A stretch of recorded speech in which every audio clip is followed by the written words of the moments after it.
வணக்கம். நம்மளோட மூச்சு காத்துக்கும் வானத்துல பிரகாசமா இருக்கிற சூரியனுக்கும் நாம உச்சரிக்கிற ஒரு புனிதமான மந்திரத்துக்கும் என்னங்க தொடர்பு இருக்க முடியும்னு என்னைக்காவது யோசிச்சிருக்கீங்களா?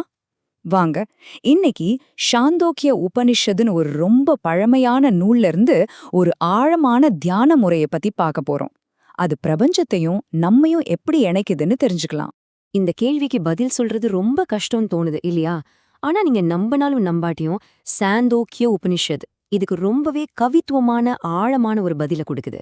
வாங்க அது என்னன்னு பார்க்கலாம். நம்மளோட இந்த தேடல்ல முதல் படியா நாம சூரியனை பார்க்கிற விதத்தையே கொஞ்சம் மாத்தணும். அது வெறும் ஒரு நட்சத்திரமா பார்க்காம உத்கீதம், அதாவது பிரபஞ்சத்தோட புனித மந்திரமான ஓம் அப்படின்னு நினைச்சு தியானம் பண்றத பத்தி தான் இந்த உபனிஷதம் பேசுது. இங்கதான் விஷயமே ரொம்ப சுவாரஸ்யமா மாறுது. இப்போ நீங்க பாக்குற மாதிரி உபனிஷதம் சூரியனுக்கும் ஓம் மந்திரத்துக்கும் நடுவுல எவ்வளவு அழகான ஒற்றுமைகளை காட்டுதுன்னு பாருங்க. சூரியன் எல்லா உயிர்களுக்காகவும் பாடிக்கிட்டே உதிக்கிற மாதிரி ஓம் மந்திரம் உயர் ஸ்தாயில உச்சரிக்கப்படுதாம். அது இருட்டையும் பயத்தையும் போக்குற மாதிரி ஓம் மந்திரம் நம்ம அறியாமையையும் உலக பயங்களையும் போக்குமா. சூரியன் எப்படி மழையையும் ஆற்றலையும் கொடுத்து செழிப்ப கொண்டு வருதோ அதே மாதிரி இந்த தியானம் பண்றவங்களுக்கும் செழிப்பு கிடைக்குமா. கேக்குறதுக்கே ஒரு பிரபஞ்ச சிம்பனி மாதிரி இருக்குல்ல. சரி, இப்போ அந்த பிரபஞ்ச சக்திய வானத்திலிருந்து நேரா நம்ம உடம்புக்குள்ள கொண்டு வருவோம்.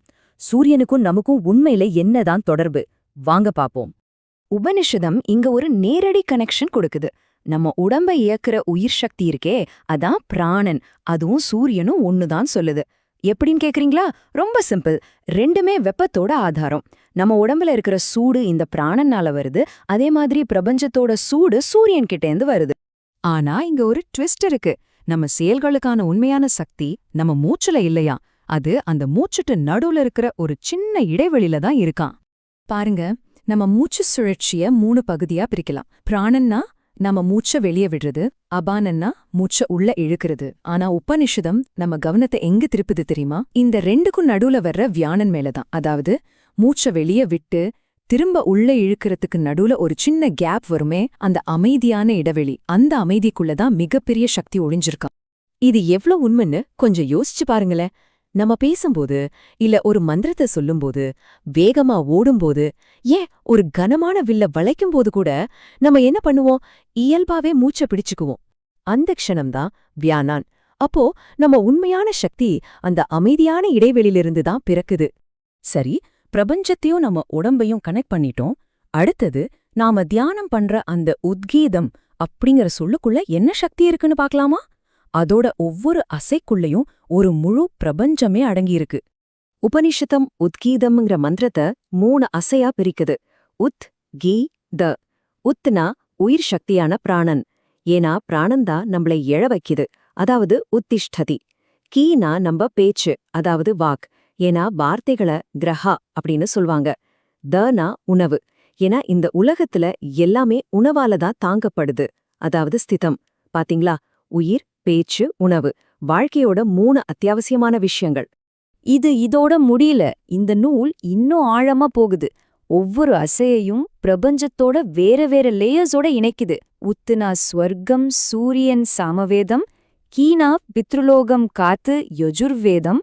தானா பூமி, நெருப்பு, ரிக்வேதம். அடேங்கப்பா, ஒரே ஒரு சொல்லுக்குள்ள எவ்ளோ ஆழமான அர்த்தங்கள் பாருங்க. சரி, இவ்ளோ பெரிய தத்துவமெல்லாம் பேசிட்டோம். இதெல்லாம் எதுக்கு? நம்ம வாழ்க்கையில இதை எப்படி பயன்படுத்துறது? அதுக்கும் உபனிஷதம் ஒரு வழி சொல்லுது. நம்மளோட ஆசைகளை நிறைவேத்துறதுக்கு ஒரு பவர்ஃபுல்லான தியான முறைய இது விளக்குது. இது ஏதோ கண்ணு மூடி ஆசைய நினைச்சா நடந்துருங்கிற மேஜிக் இல்ல. இது ஒரு முறையான தியான பயிற்சி. உங்க ஆசைய பிரபஞ்சத்துக்கிட்ட சொல்றதுக்கு முன்னாடி உங்க மனச 9 விதமான விஷயங்கள்ல ஒருமுகப்படுத்தணும். அப்போதான் உங்க நோக்கம் ரொம்ப சக்தி வாய்ந்ததா மாறும். இந்த 9 சிந்தனைகளும் சேர்ந்து ஒரு சக்தி வாய்ந்த அடுக்க உருவாக்குது. நீங்க சொல்லப் போற மந்திரம், அதோட மூலம் என்ன, அதை கண்டுபிடிச்ச ரிஷி யாரு, புகழப்படுற தெய்வம் எது, அதோட சந்தம் என்ன, அது எந்த தொகுப்புலேருந்து வருது, நீங்க எந்த திசையில உட்கார்ந்திருக்கீங்க, உங்கள பத்தியே ஒரு தியானம், கடைசியா உங்க ஆசை என்ன, இது எல்லாத்தையும் ஒன்னா தியானிக்கும்போது உங்க மனசு ஒரு லேசர் மாதிரி உருமுகப்படுத்தப்படுது. இந்த தியானத்தை சரியா செய்றவங்களுக்கு பலன் நிச்சயம்னு ரொம்ப உறுதியா சொல்லுது இந்த நூல். அவனது ஆசை வெகு விரைவில் கைகூடும், வெகு விரைவில் கைகூடும் அப்படின்னு திரும்ப திரும்ப சொல்லி அதோட உறுதியான விளைவ ஆணித்தரமா சொல்லுது.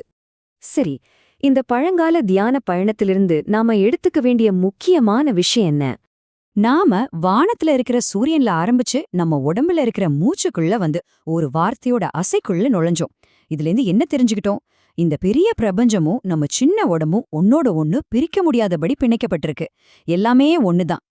அப்போ இந்த உபனிஷதம் நம்ம கிட்ட ஒரு கேள்விய கேக்குது.